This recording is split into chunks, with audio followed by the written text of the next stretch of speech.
Ndërsa shikuesi Irfani dëshiron të di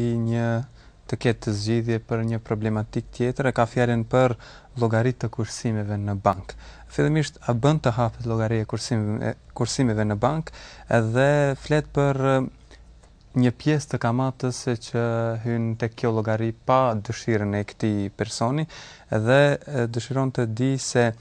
a lejohet t'i merr ato parat dhe t'i jep dikujt duke mos pritur shpërblimin për këtë gjë. Po, në lidhje me deponimin e parave në për banka, është do thot një problematik për cilën e kanë trajtu do thot dietarët bashkohor, dhe ajo që ka vendimi i tyre apo opinionet e përgjithshme të tyre kanë ardhur do thot në përfundim se lejohet deponimi i parave në për banka, të cilat kanë do thot punojnë me kamat, për arsye se kjo tani është bërë një domosdoshmëri. Për arsye se tani është bërë vështirë do të thonë mbajtja parave në për shtëpi apo në për privatësi dhe njeriu i cili vepron në këtë formë mund të ekspozohet shumë herë do thotë rreziqeve të ndryshme, prandaj edhe kanë leju do thotë deponimin e parave në për bankat kamatare. Mirë po ata kanë saktësuar do thotë në këtë deponim që të kenë parasysh që gjatë deponimit mos deponojnë në për xhirollogarinë në të cilat ka shtesat kamatare, po të deponojnë do thotë për ato xhirollogari që janë do thotë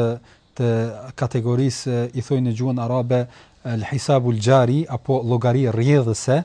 që nënkupton se ka mundësi do thotë klienti sa kurdo që dëshiroj të tërheq ato para dhe në të njëjtin kohë nuk ka llogari do thotë apo nuk ka shtesë kamatare. Po, tek kjo llogari nuk ka. Po. Mirë po nëse për ndonjë arsye tjetër detyrohet do thotë klienti të deponoj parat në llogari do thotë kursimeve dhe qoftë do thotë për të punuar apo ndonjë arsye tjetër dhe gjatë kësaj aty brenda viti mund të vi do thotë një shumë e parave si kamat në përqindje 2%, 4 apo 5 varësisht prej bankave. Tash çfarë të veproj me këto para, mund kujtohet do thotë në një përgjigje të mëhershme kemi sqaruar shtjellimet e ulemave. Konkluza e tërë asaj themi se e drejta është që ato para mos t'i lej në bank. Do thotë mos t'ia lej do thotë në shfrytëzim bankës, po t'i tërheq do thotë në çfarëdo forme, por gjatë pasi që t'i tërheq ato mos t'i përzi do thotë me parat e t'i personale, parat e pastërta, por t'i shfrytëzoj do thotë në dobi publike.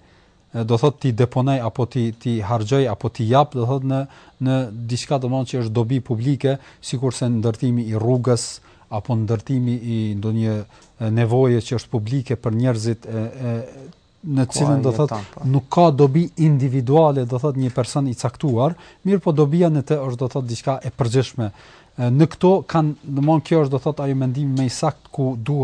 lejohet do thotë të deponohet. Në këtë disa prej ulemave kanë thënë që lejohet do thotë edhe të çohen do thotë në për xhamia, edhe pse disa prej ulemave kanë disa rezerva, mirë po e saktë është se ajo para e kamatës e cila do thotë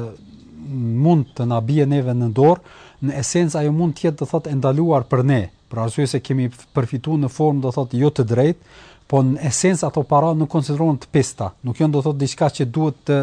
të asgjësohen. Për arsye se ato para janë do thotë të dobishme dhe janë do thotë në dobi e dikujt, tash pavarësisht ai ka dhënë ai me dëshirë apo pa dëshirë, dhe ajo mund do thotë të destinohet do thotë në diçka që është dobi e përgjithshme. Zoti di më së miri.